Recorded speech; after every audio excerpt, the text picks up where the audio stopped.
Okay, first I better explain the soaking wet shirt so that people don't think we're sweating too profusely out here. We are staying hydrated.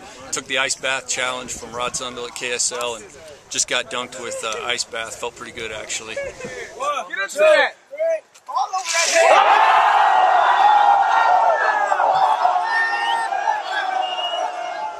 After 2 weeks, the second week is a real challenge. That's when I think teams really separate themselves. Are they going to be contenders or not? The first week, every team's enthusiastic. Every team wants to do well. The second week, I believe some teams get in a mode of surviving and getting through the second week, and they talk about it amongst themselves, and that becomes acceptable language. And then, the winning teams, and I believe we are a winning team, those teams push each other a little bit harder. And sometimes it can be unacceptable socially for a guy to step out and give a great effort physically, and our guys are doing it. Right now we don't have a lot of friends between the white lines. Off the field, in the dining room, over in the weight room, guys are hanging out having a good time together, but they're competing hard out here on the field. There's a lot of great effort.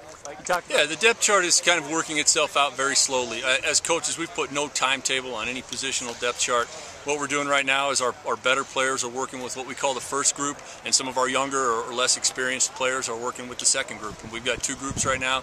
I want every guy on the field to feel like they have a chance to head on that first road trip to Nevada, and I think right now everybody's just working hard and not really worried about where they're landing on the depth chart.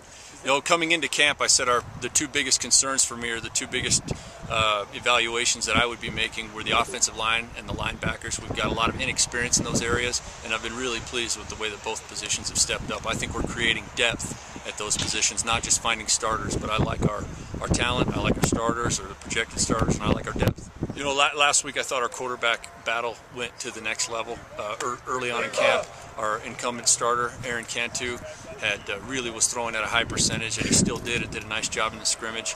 Ammon Olsen found a little bit more of his groove in the scrimmage, and even one of our younger quarterbacks, Lee Karate, led 1 drive for 1 score, and so I was pleased with the way that our quarterback battle kind of just, I think, went to the next level, and we still got a lot of guys in that mix.